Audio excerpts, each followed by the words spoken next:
Welcome to Jersey Reads the Classics, an audiobook podcast delving into the finest works of our literary masters.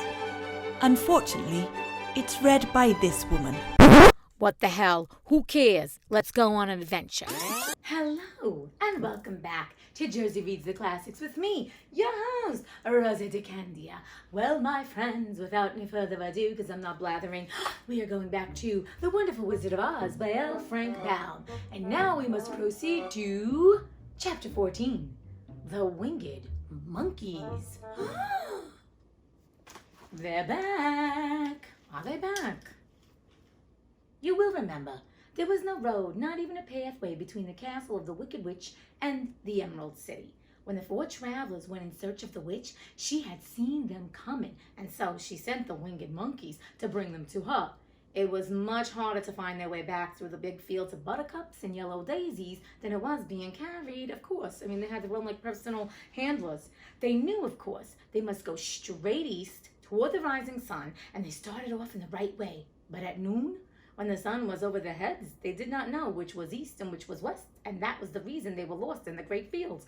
I'm going to be honest, I'm not very good with directions, so like them, I would have been lost on the get-go. I think like Disneyland, the country of Oz needs maps. There should be a cartographer there that posts sayings that are like, you are here, this way to Emerald City, this way to the Wicked Witch of the West, this way to the Wicked Witch of the East, who is now dead. Oh, R.I.P. Anyway, let's proceed and let's see what happens. They kept on walking, however, and at night, the moon came out and shone brightly, so they lay down among the sweet-smelling yellow flowers and slept soundly until morning, all but the Scarecrow and the Tin Woodman. The next morning, the sun was behind a cloud, but they started on as if they were quite sure which way they were going. If we walk far enough, said Dorothy, I am sure we shall sometime come to some place. Well, Dorothy, there you are again, being the genius you are. I know she's a little girl, but of course I have to be snarky. Yeah, you're going to end up somewhere, bitch. Hello, where else are you going to go? Oy vey.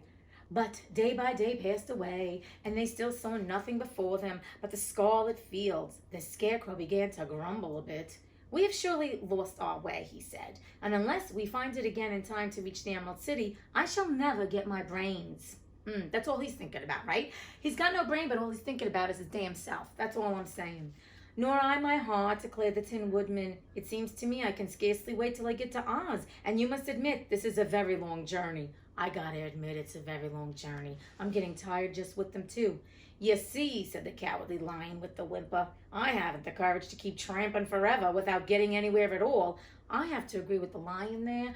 Come on, people. We need a destination. It's just like our lives. It's like, oh my God, where is the friggin' finish line? And these poor kids have just been turned around, upside down, north, south, east, west. Ay, it's so not pretty. Then Dorothy lost heart. She sat down in the grass and looked at her companions, and they sat down and looked at her. And Toto found that for the first time in his life, he was too tired to chase a butterfly that flew past his head. So he put out his tongue and panted and looked at Dorothy as if to ask her what they should do next. Suppose we call the field mice, she suggested. That's a good damn idea. They could probably tell us the way to the Emerald City. To be sure they could, cried the Scarecrow. Why didn't we think of that before? Dorothy blew the little whistle she had always carried about her neck since the Queen of the Mice had given it to her. In a few minutes, they heard the pattering of tiny feet, and many of the small gray mice came running up to her. Among them was the Queen herself, who asked in her squeaky little voice, What can I do for my friends? We have lost our way, said Dorothy. Can you tell us where the Emerald City is? Certainly, answered the Queen, but it is a great way off, for you have had it at your backs all this time. You're like, thank you, bitch. We know that. That's why we're asking you for help. We know we're lost. Don't rub it in. Just help us get to where we need to be, because we're getting tired, okay? Queenie, queen. Good lordy-loo. Then she noticed Dorothy's golden cap and said, why don't you use the charm of the cap and call the winged monkeys to you? They will carry you to the city of Oz in less than an hour. Hello, the winged monkeys are back. Yes, they're back. I can't wait to see what happens with this. I didn't know there was a charm, answered Dorothy in surprise. What is it? It is written inside the golden cap, replied the Queen of the Mice. But if you are going to call the winged monkeys, we must run away, for they are full of mischief and think it is great fun to plague us. Aw, won't they hurt me? Asked the girl anxiously. Oh no, they must obey the wearer of the cap. Goodbye. And she scampered out of sight, with all the mice hurrying after her. Dorothy looked inside the golden cap and saw some words written upon the lining. These, she thought, must be the charm. So she read the directions carefully and put the cap upon her head. Epe, pepe, kake, she said, standing on her left foot. What did you say? Asked the Scarecrow, who did not know what she was doing. Hi-lo, holo, hello, Dorothy went on, standing this time on her right foot. Hello, replied the Tin Woodman calmly. Zizi, Zuzi, Zik, said Dorothy, who was now standing on both feet. This ended the saying of the charm, and they heard a great shattering and flapping of wings as the band of the Winged Monkeys flew up to them. I feel like, the band of the Winged Monkeys. I used to love the group The Monkeys. That'd be funny, the Winged Monkeys. Like, that would be a great group today, the Winged Monkeys. Hey, hey, we're the Winged Monkeys. All right. The king bowed low before Dorothy and asked, What is your command? We wish to go to the Emerald City, said the child, and we have lost our way. We will carry you, replied the king. And no sooner had he spoken than two of the monkeys caught Dorothy in their arms and flew away with her. Others took the Scarecrow and the Woodman and the Lion, and the one little monkey seized Toto and flew after them, although the dog tried hard to bite him. The Scarecrow and the Tin Woodman were rather frightened at first. I would be too, because these bastards threw one down a friggin' cliff and one they took apart. But I guess right now, you know what I mean? They were doing that because of the witch. Okay. For they remembered how badly the Winged Monkeys had treated them before. But they saw that no harm was intended. So they rode through the air quite cheerfully and had a fine time looking at the pretty gardens and woods far below them. Dorothy found herself riding easily between two of the biggest monkeys, one of them, the king himself. They had made a chair of their hands and were careful not to hurt her. Why do you have to obey the charm of the golden cap? She asked. Good friggin' question, because I want to know. That is a long story, answered the king with a winged laugh. But as we have a long journey before us, I will pass the time by telling you about it if you wish. I want to know, bitch. Tell me the damn story, Winged Monkey King. I shall be glad to hear it, she replied. Once, began the leader, we were a free people, living happily in the great forest, flying from tree to tree, eating nuts and fruit, and doing just as we pleased without calling anybody master. Perhaps some of us were rather too full of mischief at times, flying down to pull the tails of the animals that had no wings, chasing birds and throwing nuts at the people who walked in the forest. Oh, they were just having good, clean fun. At least they weren't grabbing them and unstuffing them and throwing them into ditches. But we were careless and happy and full of fun and enjoyed every minute of the day. This was many years ago, long before Oz came out of the clouds to rule over this land. There lived here then, away at the north, a beautiful princess who was also a powerful sorceress. All her magic was used to help the people, and she was never known to hurt anyone who was good. Her name was Gayolette, and she lived in a handsome palace built from great blocks of ruby. Once again, we got rubies, we've got emeralds, we've got jewels. What the hell is going on in this land? This country has all these jewels, these people, everybody's got all this shit, right? Even the frickin' Winkies and gold and silver and all this crap. And how come? How come? I mean, I get it's a land of prosperity, but I want to go to this land. I don't know why Dorothy wants to go to Kansas so badly. It's not like Uncle Henry was a good time, but let's get over that. I need to move on further. I know I keep going on it. Everyone loved her, but her greatest sorrow was that she could find no one to love in return, since all the men were much too stupid and ugly to mate with one so beautiful and wise. I know how you feel, Gayolette. I know how you feel. Just kidding. But I do believe being single is a choice, because anybody can settle in life and pick a schmuck, whether you're a guy or a girl, doesn't make a difference. So I feel like sometimes it is better to wait. And you know what? Better to be happier alone than miserable with somebody else. That's all I'm going to put in my 2 cents there. At last, however, she found a boy who was handsome and manly and wise beyond his years. Gayolette made up her mind that when he grew to be a man, she would make him her husband. I love it. She was a cougar. She waited for him to grow up and she's like, okay, I'm going to groom you. That's exactly what she did there. So she took him to a ruby palace and used all her magic powers to make him as strong and good and lovely as any woman could wish. Oh my God. Gayolette could be like the millionaire matchmaker. She could be like the sorceress matchmaker. When he grew to manhood, Quilala, I don't know if that's his name. It's Queulala. That's the way I said it on the podcast, and that's the way I'm saying it here. Quilala, as he was called, was said to be the best. That's a weird name for a man. That's a weird name to put in this book. Gayolette, okay, but Quilala, all right, was said to be the best and wisest man in all the land, while his manly beauty was so great that Gayolette loved him dearly and hastened to make everything ready for the wedding. Woo-hoo. My grandfather was at that time the king of the winged monkeys, which lived in the forest near Gayolette's palace, and the old fellow loved a joke better than a good dinner. One day, just before the wedding, my grandfather was flying out with his band when he saw Quilala walking beside the river. He was dressed in a rich costume of pink silk and purple velvet. Oh, I love that. And my grandfather thought he would see what he could do. At his word, the band flew down and seized Quilala, carried him in their arms until they were over the middle of the river, and then dropped him into the water. It's kind of funny, especially if it's a hot day. It's like you did Quilala a favor. "Swim out, my fine fellow," cried my grandfather, "and see if the water has spotted your clothes." Quilala was much too wise not to swim, and he was not in the least spoiled by all his good fortune. He laughed, and when he came up to the top of the water and swam into shore. But when Gayolette came running out to him, she found his silks and velvet all ruined by the river. Oh, shit. The princess was angry, and she knew, of course, who did it. She had all the winged monkeys brought before her, and she said at first that their wings should be tied, and they should be treated as they had treated Quilala, and dropped in the river.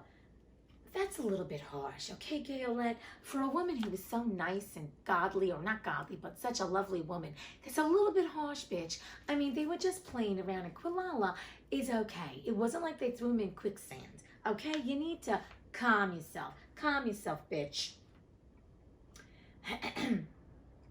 But my grandfather pleaded hard, for he knew that the monkeys would drown in the river with their wings tied. And Quilala said a kind word for them also, so that Gayolette finally spared them, on condition that the winged monkeys should ever after do 3 times the bidding of the owner of the golden cap. This cap had been made for a wedding present to Quilala, and it is said to have cost the princess half a kingdom. Of course, my grandfather and all the other monkeys at once agreed to the condition. I mean, it's better than being tossed in the river. You know, the Italians, when they throw people in the river, it's called, they sleep with the fishes. You've seen The Godfather. You know, Luca Brasi sleeps with the fishes because they send the fish to, I forget the guy's name. And that's what happens. We drop you at the bottom of the river. So maybe Gayolette is also like a mafia princess. She is a princess. She could be a mafia princess. But what we normally do is we tie you to a cement, we give you cement shoes so you sink to the bottom. In Jersey, they put you in the Hudson River. That's all I'm saying. That's all I'm saying. I mean, I didn't do it. This is just word. I don't know this for a fact. Okay, but let's go on. Of course, my grandfather and all the other monkeys at once agreed to the condition, and that is how it happens that we are 3 times the slaves of the owner of the golden cap, whosoever he may be. And what became of them, asked Dorothy, who had been greatly interested in the story. Me too. Quilala, being the first owner of the golden cap, replied the monkey. He was the first to lay his wishes upon us. As his bride could not bear the sight of us, he called us all to him in the forest after he had married her, and ordered us to always keep where she could never again set eyes on a winged monkey, which we were glad to do, for we were all afraid of her. Okay, that was smart. See, Quilala spared them, so he just sent them away. This was all we ever had to do until the golden cap fell into the hands of the Wicked Witch of the West, who made us enslave the Winkies, and afterward drive Oz himself out of the land of the West. Now the golden cap is yours, and 3 times you have the right to lay your wishes upon us. As the Monkey King finished his story, Dorothy looked down and saw the green shining walls of the Emerald City before them. She wondered at the rapid flight of the monkeys, but was glad the journey was over. I mean, listen, he told a very good story. At least she got not just a flight, she also got a story. It's like, you know, dinner in a movie, but she's like, she's in the air. She got a story just like a movie. Hello. The strange creatures set the travelers down carefully before the gate of the city.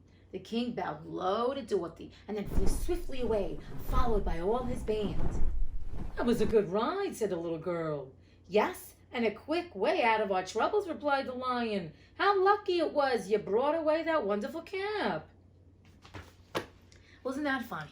She brought away the cap because I think it matched her wonderful silver shoes. Dorothy ain't no fool. She knew it was fashionable, and she was like, I'm going to take this cap. I've been a slave so long, I'm going to take the damn cap. And look how it's helped her. Okay? Yeah, okay.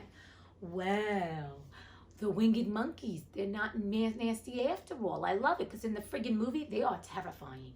They are so evil. They're like, hee hee ha. They're ugly. They're ugly. You should look them up. They're terrifying.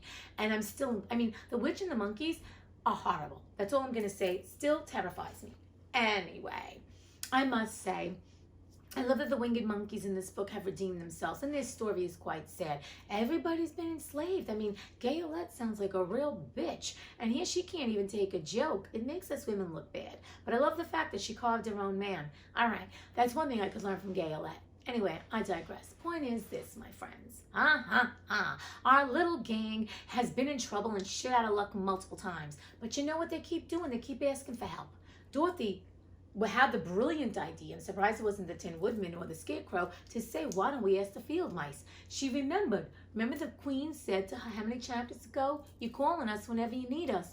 Bing, blam, bluesy. And there we go. We've talked about this before. So they call out to the mice, thinking that they could help, and the mice could help, but the mice is like, it's going to take us a while, but you got this golden cap. Guess what, lady? You can get the monkeys. You'll be there in a jiffy. So even though the mice were willing to help, they helped her even more because now their journey was only an hour long, you see? So Dorothy, once again, that girl is smart. We could all learn a lot from Dorothy. She has no filter in the sense of a fear of asking. She don't care. She knows that she needs help, and that's what children do. When they need help, they ask. So why aren't we learning from them? We should be learning from them. And that's what I want to encourage you to think about. I'm going to keep reinforcing, even for myself, we need to ask when we need help, whether if it's emotional help, physical, spiritual, monetarily, whatever it is. If we need help, ask one of our friends, our family members, a situation, seek it out, because if that person or place or thing can't help you, they'll help you. Someone else will help you. And that's where it takes down to all of us to just find the strength and belief and confidence and to love ourselves to say, I need help, so I'm going to get the help that I need. So once again, I'm going to reiterate, because I think this is something to reiterate, especially now during this pandemic. If there is something you need, then you need to ask somebody. You need to seek out the help you need, because it's waiting there for you, but only if you think you're worthy of enough to receive it. And you got to have the balls to ask for it. And the balls means I have self-love and self-care, and I'm going to ask for what I need. Now, with that being said, then they got the winged monkeys who made their trip even better. So she asked for the mice, and then because she believed in herself and knew that she needed help, she got something even better, which were the winged monkeys, who then took them faster than the mice ever could, right? Because it was going to be days with the mice. And they got there, and they got there safely, and they even got a story. I'm surprised I didn't get popcorn. But the point is this. I think this journey is really about being vulnerable in a sense. And I haven't talked about vulnerability because that's one of my issues too. And being vulnerable is saying when you need help. And that's why I think a lot of people don't want to ask for help. They're saying, like, I'm putting myself out there to be vulnerable. Now, do I say that you have to be vulnerable with everyone you meet? No, because that is protection. I mean, not everybody needs to see that at the moment you're feeling weak, because it doesn't mean you're weak when you're asking for help, my friends. It does not. But it's finding the strength to say to yourself, right now, I'm in need of help, so I'm going to ask for it. So vulnerability, I think, for so many of us is very difficult. And I think during this pandemic, that is something we could all learn, that we just need to be in touch with it. And there's nothing wrong. People think being vulnerable, sometimes I think that way too, it shows that you are weak, and that's really the opposite. Showing somebody that you need help or asking for assistance is showing your strength to say, you know what, I don't got this. Because too many of us walking around like, I got this, I got this, I got this. And then we crumble and fall, and we're like, well, why didn't I just ask for help? Or somebody's like, I could have helped you with that. And you're like, fuck, why didn't I even ask? And that's my thing, my friends. So I just want you to think about when there are times you've been with people you trust and feel safe, vulnerable, and how it's turned out. And I know sometimes being vulnerable is very difficult. So I'm not saying, once again, not to be vulnerable and ask everybody you meet for help. You know who the people you have that are there to help you. And even if the people you think that are not there to help you, you never know. They're the ones that can be your biggest allies, and we've talked about this before. So I just want to encourage you to think about, once again, if there is something you're in need of right now, right here, and if it's someone to talk to, And if it's someone that you have an idea you want to throw back and forth with and that you can trust them, right? Or someone that you need to be vulnerable with, a good family member, a good friend, your partner even. I mean, the pandemic, this is a time for all of us to have a reckoning, to get in touch with ourselves. We have a lot of time on our hands. A lot of us do. And I know it's very stressful. Let's be honest. We know. The economy of it all, we know. It's just a scary time. Our government, our leadership. I don't want to go into all the politics of it, and I don't want to go down the rabbit hole of negativity, because that's the point. This is the thing. Dorothy and her friends could be down that pathway of negativity and sitting there being like boo-hoo. I mean, she lost heart for a moment because they were completely lost. And that's where a lot of people of us feel right now, right? We feel like, what is my life? I mean, I sit here and wonder, I'm like, what's my life going to look like in 6 months, a year from now? But you know, the thing is this, even when there is not a pandemic, we never know what our life's going to look like. Yes, and I know a lot of people are saying and feeling this way. They don't know how to pay their rent, their mortgage, and shit like that. This is some serious shit. I'm not, once again, I have said this around 5 times. I am not putting this pandemic in a place of, oh yeah, just think happy thoughts, it'll go away. No, it's not. But the thing is, during this time, we have to use our strength. We have to find the inner courage, our brain, our smarts, our heart, and that vulnerability to ask for assistance when needed, to seek assistance when we need it, as well as to know that we already have all these things within us and that we need to just rise up and put our boots on and just say, you know what, I'm going to trot through this. And I'm going to do whatever I do need to do for myself, like what's necessary, mind, body, spirit, to get me through this, because we all will overcome this. We will. It's just not going to happen tomorrow. It's not going to happen next week, next month, not 6 months from now. I'm not being gloom and doom. I'm just being realistic. And we all have worries. But at this point, we can either sit in the fact that we feel lost, like the gang felt lost, or we can think of, what can I do to change this, right? And Dorothy thought of the mice. And then it led to the golden cat, which led to the winged monkeys. So I just want to encourage you to think about right here, right now, whatever you're feeling lost about, get quiet with yourself, either meditate on it or just get quiet and see where you need help, and then seek the help that you're needing. Of course, with people that you feel safe with. It's all about feeling safe. And I know right now a lot of us don't feel safe, and I understand that. But my friends, right here, right now, you have the choice of feeding your mind, body, and spirit with the things that make you feel safe. So I just want to encourage you to continue to feed yourself the stuff that gives you positive life, positive energy, so you don't go down the rabbit hole of negativity. And I think that's what's important about this book. These people are going on this freaking journey, and they don't know where the hell it's going to lead them. They are all over. They're all over the map, and they ain't no map. And they're shit out of luck because they don't even have a map. But they're all over this country, right? Without like a leg to stand on. They're shit out of luck, and they're feeling alone. And I think we all can identify with that. But we can learn a lot from the fact of using our resources, trusting in our gut, trusting in ourselves, keeping the faith, and never giving up on who we are, what our dreams are, what our visions are, and especially never giving up on ourselves. And also, I just want to add, let's not give up on humanity. I know every day we see the news, we hear stories of people being real assholes. Let's be honest, there are a lot of assholes out there, but there are so many people that are doing such great things, that are good, that are in our own lives. And that we're one of them. So let's dwell on the good and not focus on the bad, because we don't need to feed ourselves the crap, because we shall overcome this whole situation. And we can just right now choose to be the victor and not the victim. Choose to be the victor. And that's all I'm going to end on that. So my friends, thank you so much for joining me. I hope you are staying healthy. I hope you are staying safe. And I hope you are staying sane, because it is a little bit of an insane world, but you can choose not to be a part of that. And that's what it comes down to. Choices. All right, my friend, you've chosen to look at this video. So I hope that it's brought you a little entertainment, a little laughter, and hopefully a little motivation / inspiration. Sending you tons of love and light and peace and joy and bliss and all that good stuff. And until we read again. You like that?